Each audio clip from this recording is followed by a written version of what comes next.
Hi, I am Mimi Lichtenstein, and today I am super excited to be here with Kevin Jackson. We are going to talk all about out west, glamping, national parks, and all that good stuff. Kevin is one of my partners. He has a company, EXP Journeys, and I gave a little intro in social media before today, but I wanted to also let him introduce himself. So Kevin, would you give us a little bit about your background? Sure. Thanks, Mimi. Thanks for having me. It's a pleasure to be here. Always fun to talk about the stuff we love to do and the places we love to go. So it's great to be here. My name is Kevin Jackson. I'm with a company called EXP Journeys, and our focus is really to build unique experiences in the United States, focusing on the western part of the U.S., just doing things that are outside the box, showing people incredible landscapes, meeting great characters, and more importantly, though, trying to find some sort of seclusion away from crowds, the masses, and still having that kind of intimate, kind of private setting. And so that's what we try to focus on. I've been doing it since 2007, so a long time. And, it still feels like the first day. I love it. And I love sharing my passion with the outdoors with people. I love taking people to the new places, and I love finding new places. So when that stops getting exciting, maybe I'll do something else. But for now, this is it, and it's great. That's why I knew the minute I met you, I was going to like you, because we both love all that stuff. Although I'm not going to let you skip over your cool, adventurous background, which is way more adventurous than mine. So tell us a little bit about your cool hikes and where you've gone and what kind of mountains you've climbed. Yeah. So when I first started, the concept for what I wanted to do was doing mountaineering, and I essentially started guiding a lot of Kilimanjaro, Aconcagua, Whitney, Denali, and that was where I started, and kind of cut my teeth being the Sherpa and the porter, Everest Base Camp, and just trying to, earn my stripes that way. And I got to summit most of them. And it was a great time. And then over the years, as I got older and things became different in my life with family, I kept it more local. But, we're still finding brand new canyons in the Southwest that have never been discovered before. New places to go in Patagonia, being the first to land on glaciers in the Southern ice field. So the idea of exploration is still there, but, my time of climbing 7 summits is no longer, I think, in my future. But it was an amazing experience, and I learned a lot from a lot of great people. And we've kind of brought that forward here into what we do now. Okay. And so before we move on, tell me about your attempt to summit Everest. So I, back in 14, I think it was, my wife was pregnant at the time. We had our firstborn in February 27th, so coming up for her 7th birthday. So yeah, I've been 14.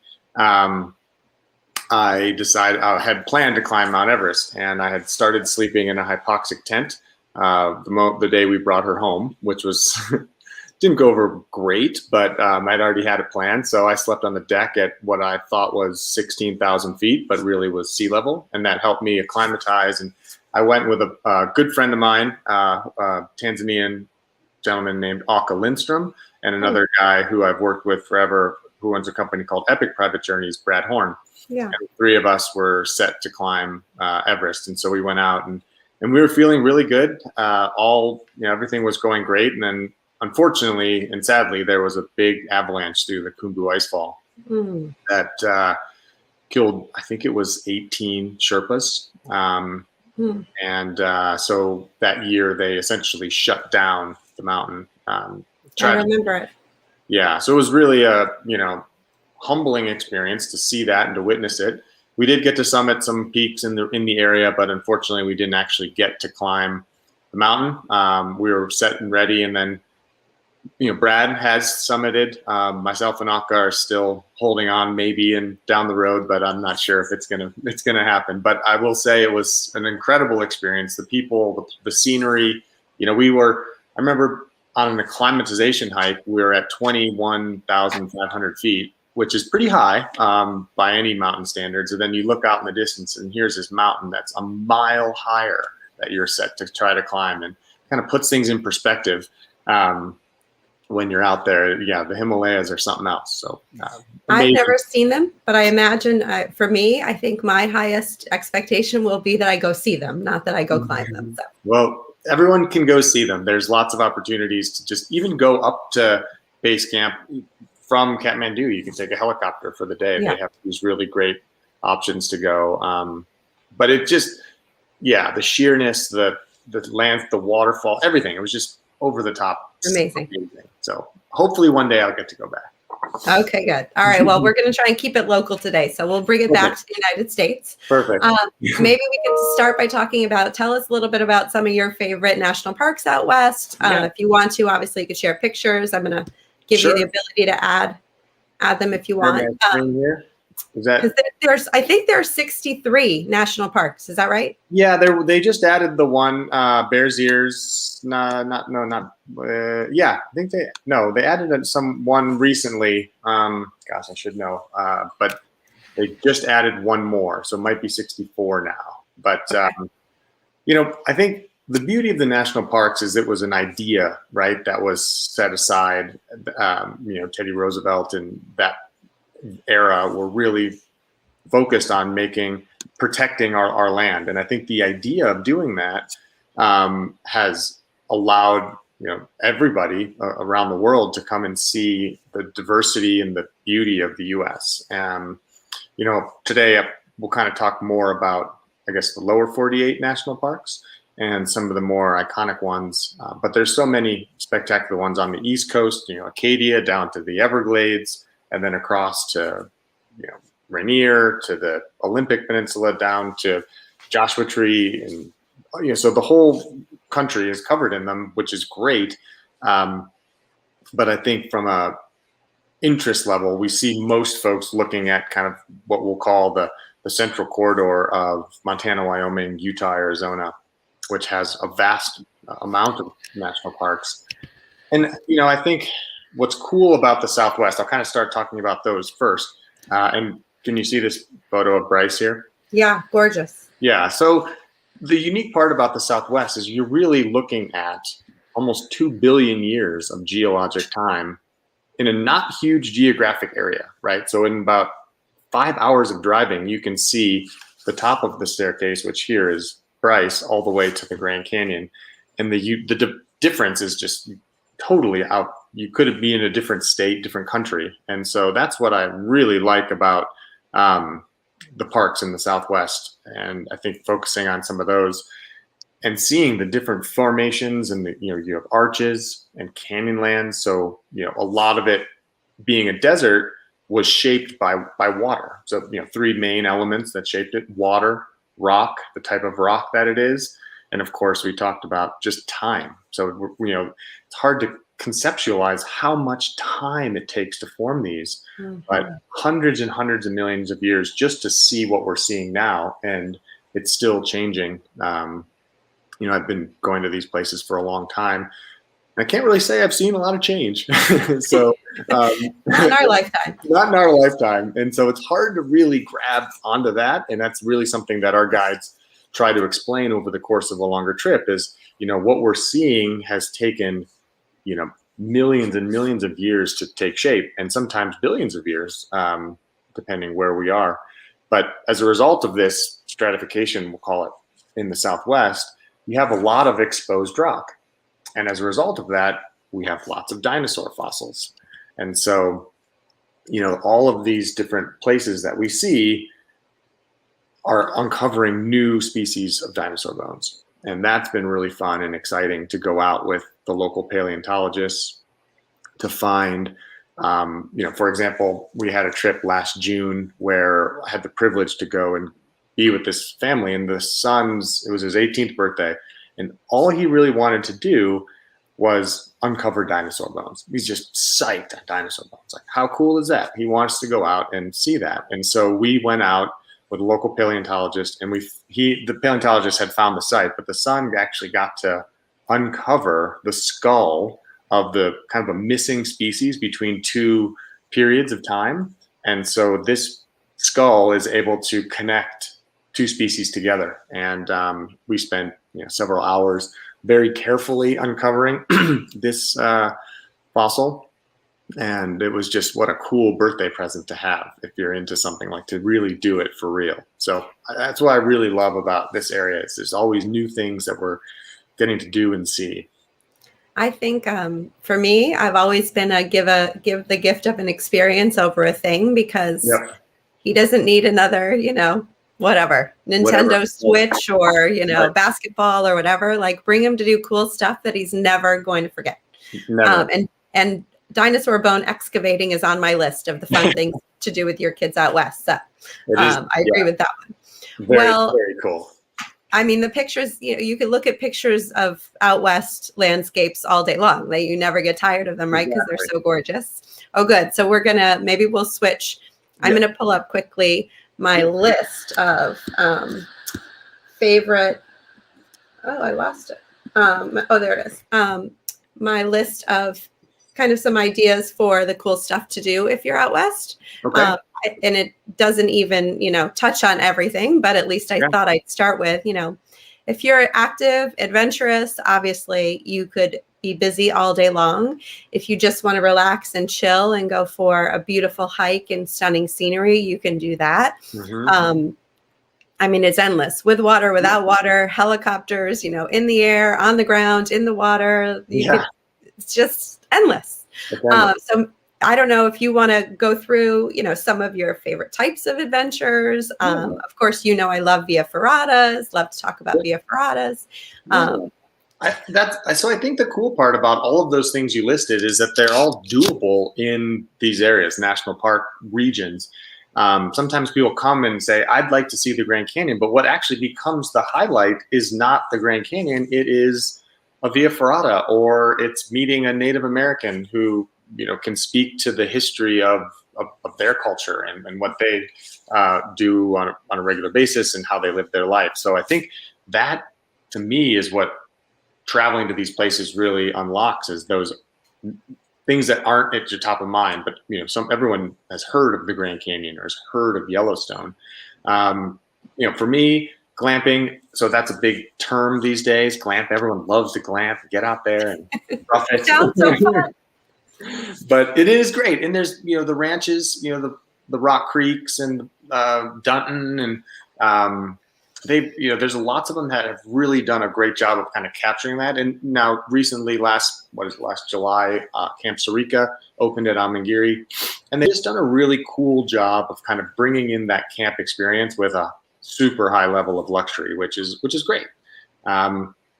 Traditional glamping or luxury camping is something that we've worked with a lot in trying to build a camp setup for folks that can go and still have comforts, but not have to really pitch a tent, carry your own food and those things. So that whole concept of camping remotely came from, kind of understanding how it's done in Africa, but also the ability that park lodging is really hard to come by.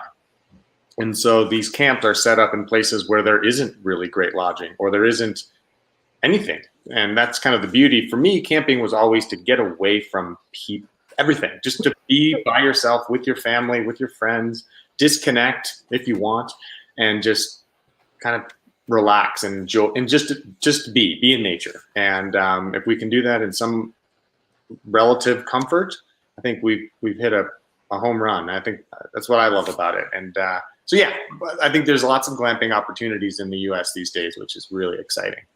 And what I love, you just mentioned some of them, at Paws Up, they have glamping tents. Camp Sarika does. There are a variety of ranches that have them set up to go to. But then you also have the ability to sort of have a pop-up one in all sorts of cool places that are super secluded, and you just put it there. So there's literally nobody around you. What are some of your favorite places for that?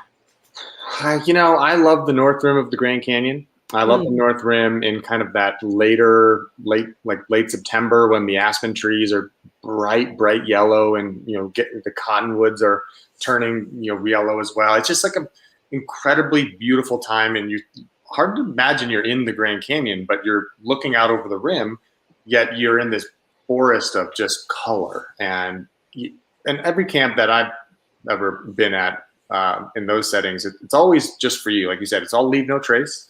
So what we bring in, we bring out the next day. So, the family just has that time. But I think scenically, I love the North Rim. I do love Yellowstone. West Yellowstone area is great. And then, of course, depending on when it is, but Lake Powell, having a private camp on a beach in Lake Powell is pretty cool too. That's a good one. Okay, and I know we're going to touch on that in a few minutes too, related to another topic. Okay. Okay, I have to share this photo, which I find hilarious. Tell me if you've ever seen this happen. Yes, that is great. I have seen that happen. That's a good one. How do you pronounce it? Skijoring? Skijoring, yeah. I've heard them. The folks, I've seen it done in Jackson Hole. I've seen it done out of Bozeman area, like Big Sky. Okay. And this one is from Paws Up. Paws Up. Okay, so yeah, basically they run horses and you snowboard. It's kind of like wakeboarding. Yeah. Behind a boat, but you're doing it behind a horse. I've seen people do it behind cars too, but this looks way more safe, I think, and fun. Agreed. So I have 3 snowboarders, wake surfers, wakeboarder teenagers. Cool. Yep. And I don't think I've showed them this picture yet, but I think when I do, they're going to be all over it. They'll be hooked. Yeah, they'll be hooked. It's awesome. I mean, this is a perfect example of you can't dream this stuff up, Right. like you don't know it's out there until somebody tells you that it's out there. Right. Yep. And what about, there's opportunities, I think, for hot air ballooning and paragliding, is that sort of everywhere, or are there more adventurous centers around? Yeah, I mean, the hot air ballooning where we've done Sedona, I think is beautiful for hot air ballooning. Okay. I also think Jackson Hole is a great place to go hot air ballooning. I think it's obviously very, very weather dependent. And so a place where you can have relatively, I guess, consistent wind. It's predictable. Doing it out by Lake Powell, it's there. The success rate in terms of it actually happening is limited because of the variability of the winds that time of year, or any time of year for that matter. So I really like it in Jackson Hole. I think we've done it there a lot, and I think just seeing the Tetons from the sky with the Snake River and the whole valley. It's great. It's magical. Beautiful. Okay, here's another magical moment which you sent me. Oh, yeah. So there's a good story behind that one, actually. So I was guiding that trip actually, and the family had they kept hearing them talk about they wanted to do a sundowner and like in Africa. Like in Africa, and I was like, well, that doesn't really exist here. And so what I had another person with me, and I said, take them to Schwabuckers Landing, and I'm going to walk down. And I had pre-staged all this stuff down so I packed it in the woods, and then I had it set up, and we walked down. And what was crazy, I didn't shoot it, but there was a moose walked out and started drinking out of the river there. And I was like, oh, this is just too good. And this was at sunset, setting out over the Tetons there. So it worked out pretty well. I think I got a little bit lucky, but yeah, that was a good one. I mean, that's just spectacular. I think, who wouldn't want that, whether you're with, an anniversary trip or a group of friends, or maybe if you have lucky children like mine sometimes are, you bring them to places like this. Yeah. It was, I think, it's also just setting the scene to have that opportunity, and just, we had the perfect weather, and there was just like being able to take it all in and spend time, and nobody else was really around. A couple people walking past, but not many. And that they sat there till almost dark and just enjoyed it. It was great. It was really cool. Awesome. Yeah. Well, I think, tell us maybe a little bit more about Lake Powell. For those of us, I grew up in Chicago, so never even heard of Lake Powell probably, but then I lived in Southern California, and there a lot of people rent houseboats and go to Lake Powell. So that's where I first heard of it. So tell me about what you guys do on Lake Powell. Yeah. So Lake Powell, you're right. People ask me often, what's one of my favorite places in the U.S. And I usually say Lake Powell. I think there's something about the scenery of the lake, the remoteness, the uncharted nature of it. I mean, it's not that old. It's a dammed lake. So Glen Canyon Dam creates Lake Powell. And so that's what's called the upper watershed, and then below you have Lake Mead, and in between you have the Grand Canyon. It's all part of the Colorado River system. Okay. So Lake Powell is, one where it looks like a river that has just been dammed up, and it has more coastline though than the west coast of the United States because all these fingers just spread out. Oh, and I had no idea. Yeah, I mean, like 2,400 miles of coastline at High Pool, and it's unbelievable the places you can go. And we've been out just looking for stuff and found dinosaur footprints, just walking along, and here's dinosaur tracks, and it's just such a really, nobody knows they're there. I mean, it's not like something that is regularly visited. The Slot Canyon, so everyone's heard of Antelope Canyon, right? The big famous Antelope Canyon. There's slot canyons out there that are better, and it's just yours. There's nobody there to see it, to hundreds of people. You can't drive there. And so I think just being remote in these places, but then having the ability to go jet skiing and fishing and cliff jumping and rappelling, kayaking. Cliff jumping is one of my kids' favorite things to do. Yeah. I mean, it's because of it's very safe because the way the water had carved it out, it actually carves it so it's so deep. They say, people ask, oh, is this safe? Can I hit the bottom? And I said, it's hundreds of feet deep with water, and it's just sheer right down. So, and it's actually undercut. So there's honestly no chance you can hit the water.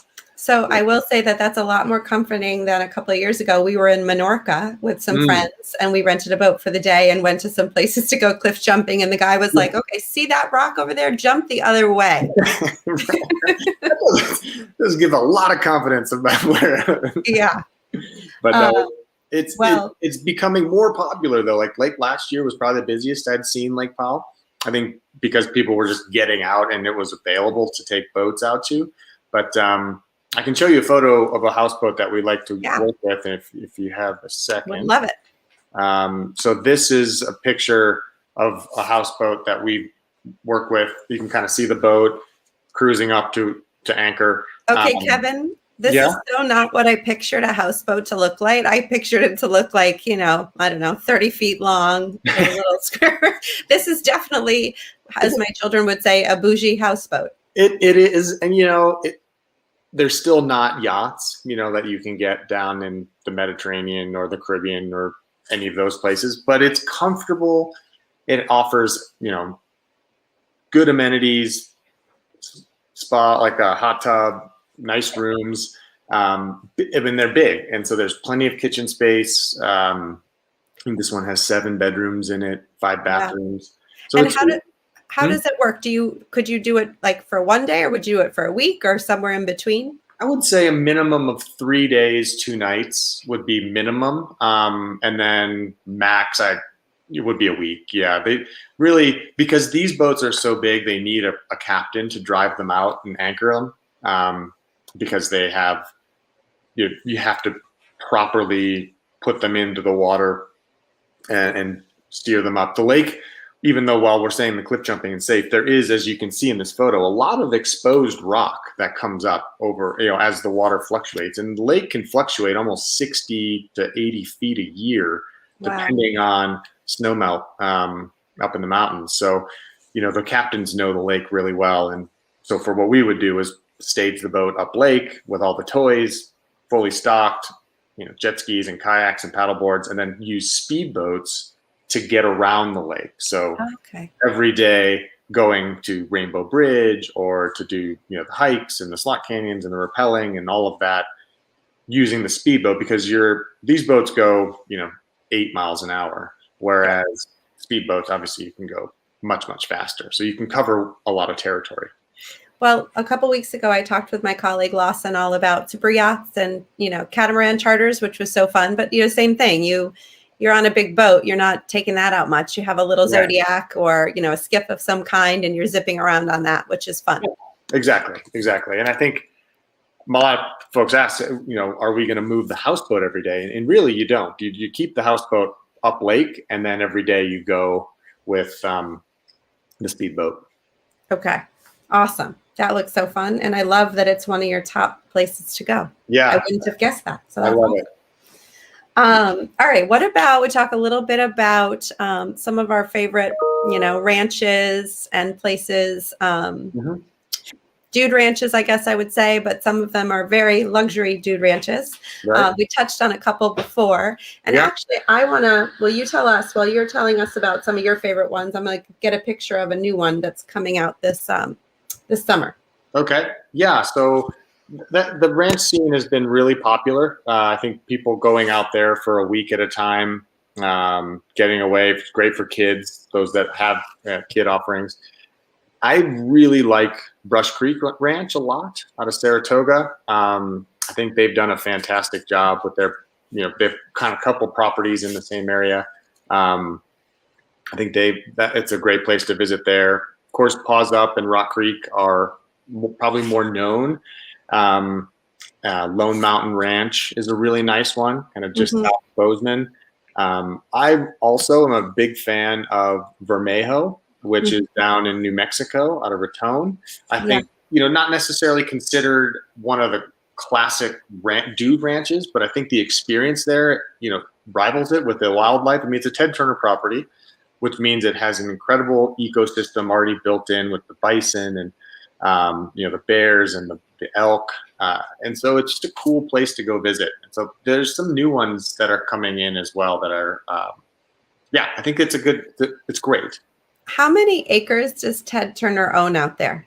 Oh, I don't know off the top of my I don't head, either. but I think he is the second largest private landowner in the country, and he has them all up in what is the one out of Bozeman? He has a huge one just outside of Bozeman as well, called the Flying D, which isn't available for commercial use, but he just has land, and I think the goal, which is what I've been told, is that they, as he's getting older, he's trying to use the land more for conservation, but they need a tourism component to support it.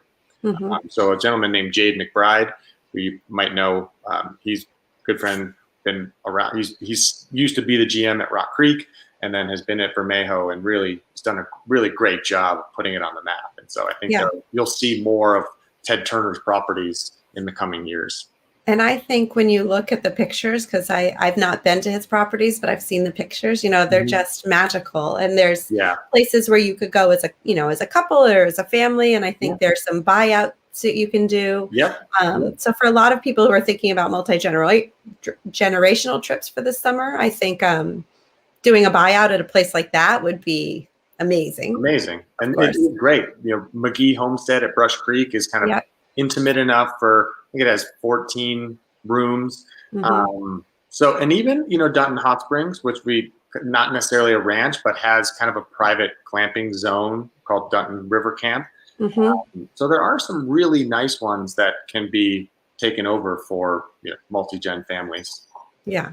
Okay. Well, I'll show some pictures. I only have a few, but this is a rendering, I believe it's a rendering of the new Green O resort at Paws Up. And this one is going to be adults only, which is kind of nice for those people who are just going with adults.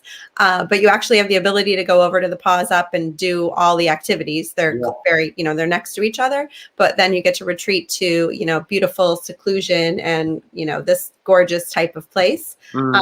Here's another one. I mean, look at that. Yeah, beautiful. Look at it. Yeah, that's hanging out on your swinging hammock in front of a gorgeous fire with a hot tub on a full moon night. Sign me up. That's incredible. Good job with the rendering, right?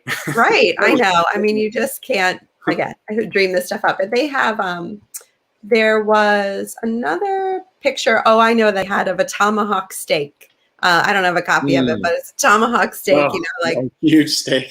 Yeah. Massive. It just looked beautiful.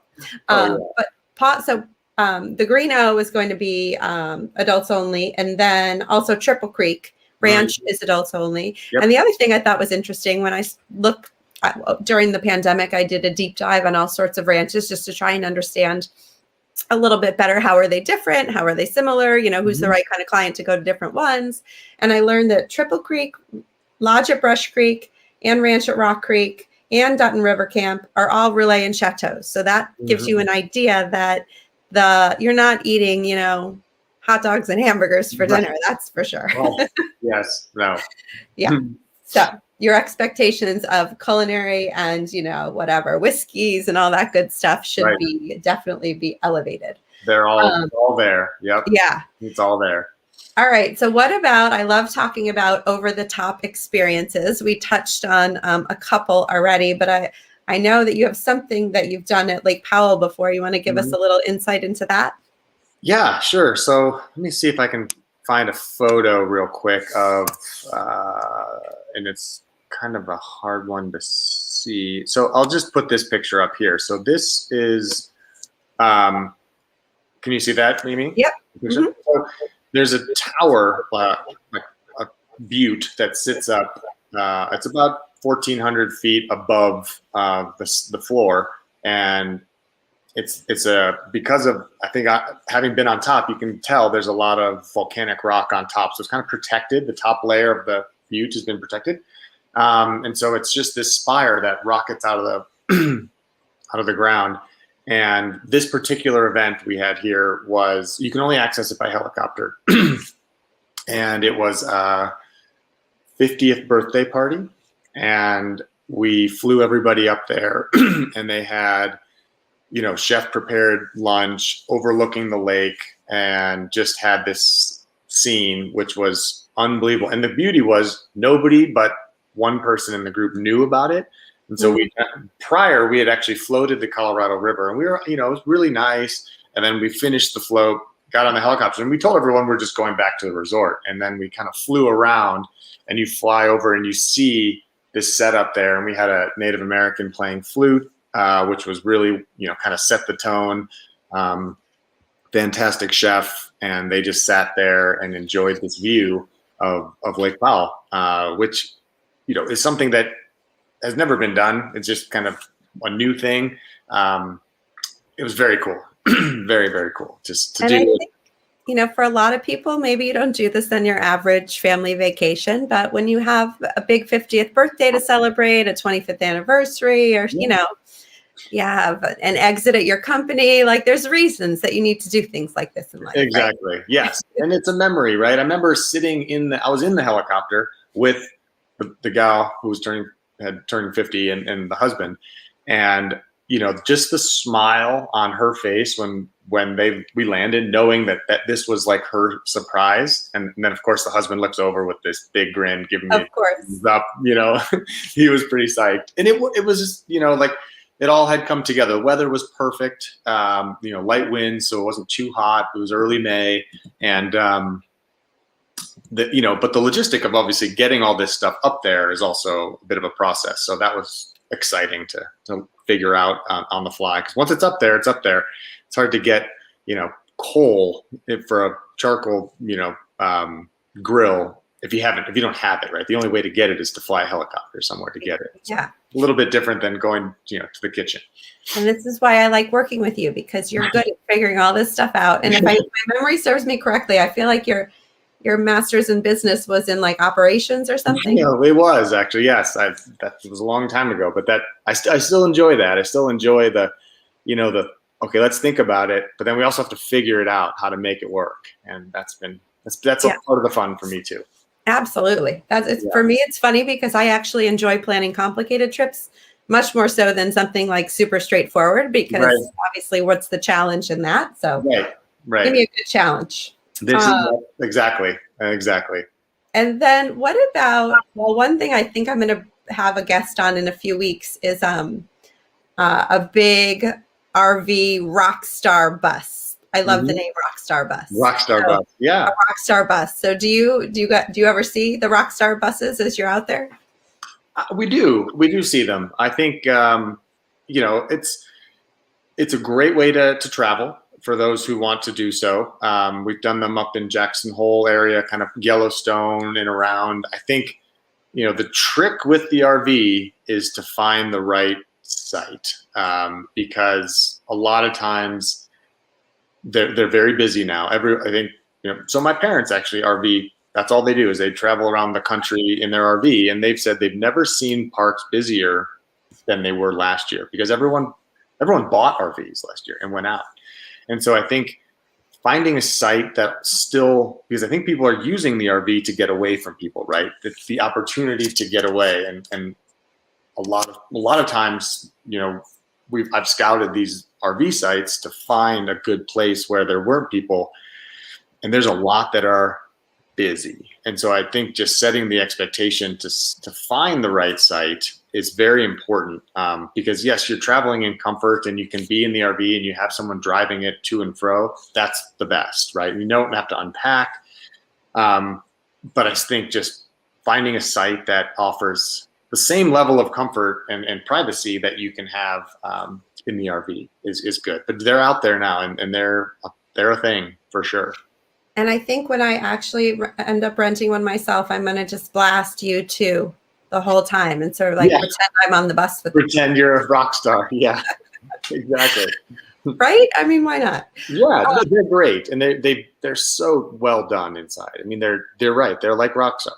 They're like rock stars, right? Yeah. Who could complain about that? Yeah. All right. Before we move on, this another topic. I forgot that I had this gorgeous picture of Amangiri. I mean, I wish it was bigger, but look at that setting is just it's magical. Great.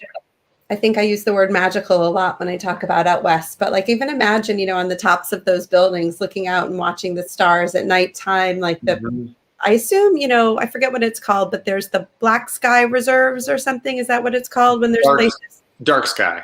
Dark sky. Yep. Yeah.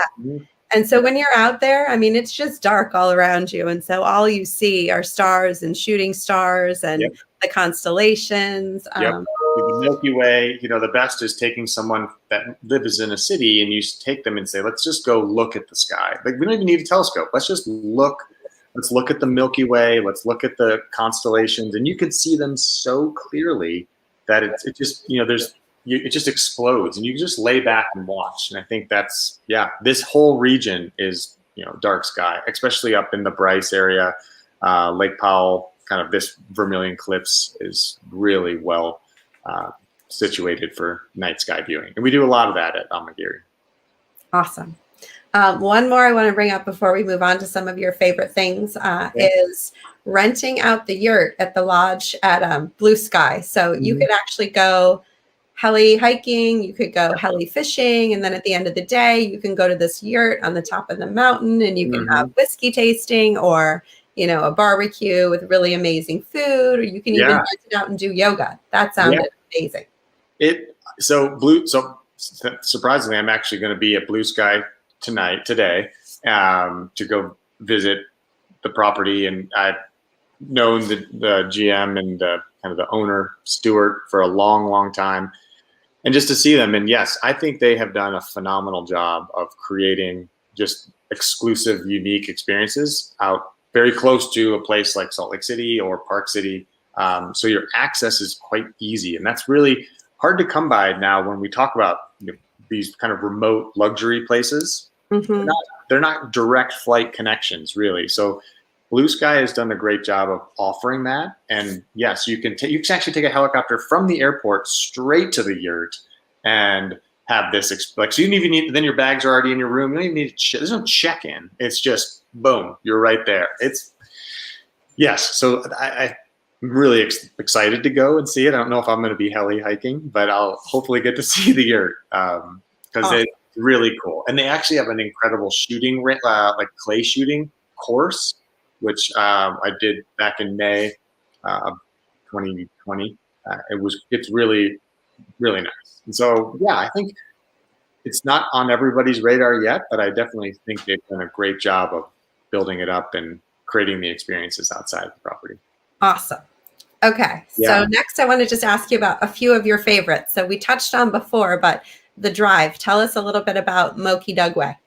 The Moki Dugway. Yes. So it's a section of road. It's not paved, but it's very well graded, and it kind of drops off Natural Bridges National Monument down into kind of Garden of the Gods towards Monument Valley. And it's this really cool switchback that kind of climbs up the side of a cliff.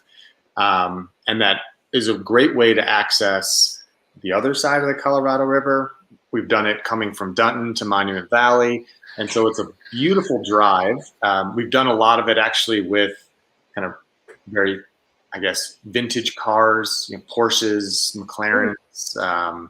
We've done them with Jeeps, all different types. And people will kind of do these, ultimate road trips in these classic cars, and they drive the West. And, that classic Thelma and Louise view of Monument Valley coming down is, there you go.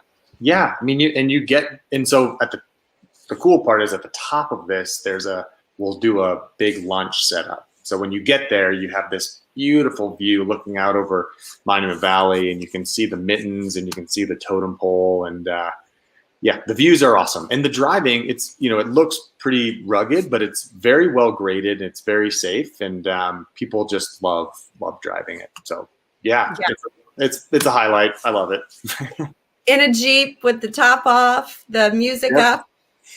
Yeah. The road trip is definitely, that is the ultimate road trip right there for me. Yeah. Count me in. All right. I'm going to need to go on a 2-month vacation this summer. I think so. Right. What about hike? Do you have any favorite hikes? Oof, gosh. I mean, there's so many classics. Let me think, my favorite hike. I guess I'll just consider it day hike. We'll go by day hike because there's lots of multi-day hikes that I really like. But day hike, I still think the Narrows is, if you could get the Narrows on a not busy day, which it's hard to find these days, but the Narrows in Zion National Park is spectacular. I think there's a hike on Lake Powell that doesn't really have a trail, but you can hike around, kind of follow the river up and then come out through kind of Redbud Pass, it's called. And you finish at Rainbow Bridge, and so you just kind of look at a map like, okay, this is doable. It's like about a 12-mile hike, but we're huge dinosaur bone fossils in the ground, your big arches, waterfalls, slot canyons. It's got everything, and it's out there. So that was a really good one. I do like the Fairyland Trail in Bryce Canyon National Park. I think that's a nice kind of off the beaten track of Bryce. Wire Pass to Buckskin Gulch is a really nice one. And then, of course, up in, I love the Highline Trail in Glacier National Park. That's probably one of the most scenic hikes, the Highline Trail in Glacier National Park. It's, because Glacier has a short windowed season, but so to get up to the pass where the Highline Trail starts, it's kind of that late June, July, August. But just the scenery looking down the valley it's amazing. Yeah. Okay. There's a lot. I've probably said too many. I don't really have a favorite. But that's okay. It just gives me more to put on my list of things, things to go see when I actually can go places. Right. What about mountain biking? Do you have a favorite area for mountain biking out west? For real mountain bikers, not just for real mountain bikers, I think Sedona actually has they've built their trail system up really well in Sedona. Moab definitely has kind of taken the reins of building the trail systems, but I do love Moab. And I think even outside at Gooseberry Mesa, up outside of Zion, doesn't see the crowds and is a phenomenal place to go riding. And these are all, well-built, maintained trails. This is kind of more out west. And then, I'd say those are probably my two, the places I mountain bike the most. Okay. Yeah. Well, I can't remember if we talked about this before, but I have two favorites in New England where I live. Have you ever been mountain biking out here or no? No, I haven't, but I'd love to. All right. I got two places for you to go.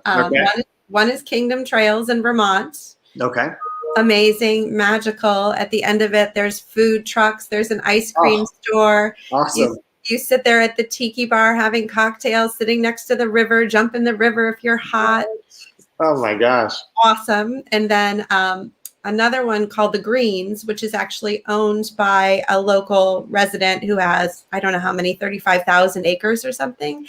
Wow. And he opens it up for cross-country skiing and mountain biking. And it is magical all the way around. So best. For those people who are coming to New England instead of out west. Yeah. I'm sure it's great. All right. Well, I guess before we wrap it up, do you have any sort of takeaway tips for the summer? I mean, I know you and I have talked about how busy things are getting and how they're Yeah. filling up. If national parks are sort of overburdened, what do you think about national monuments or, spreading it out to other areas? What are your thoughts on that? Yeah, I think, while the national parks will be busy again, I think talking to someone like yourself who knows how to get people away from the crowds but still have a great experience. I think, I would say book now so you have the opportunity, because if you hold off to wait until May, anything that is, all the ranches most likely will be sold out. The good properties, Amangiri's almost sold out for the summer. And so I think the flexibility also with the terms, I think it's very lenient, meaning you could book now and cancel if you decide you don't want to travel in June, July, August. But I think if you wait till May, unfortunately, things will just be sold out. And Okay. that's just going to be the reality of this year domestically. I think people were hopeful Europe will open. It may still open. But if it doesn't, trying to figure something here, it's just going to be tough. Yeah, it kind of reminds me of the CDC orders that came into effect, like a month ago. When that happened, everybody bailed on Mexico and the Caribbean, and all of a sudden Florida and South Carolina were getting inundated with requests. Yeah, so I know. You want to be the person who has that reservation before everybody else is in line trying to get it. That's for sure. Yep. And like I said, people were saying like you can cancel. You can cancel and get full. No, there's no non-refundables anymore. It's pretty much. Yeah. For most places, at least. I'm sure there's some that aren't, but most of them are very lenient on that.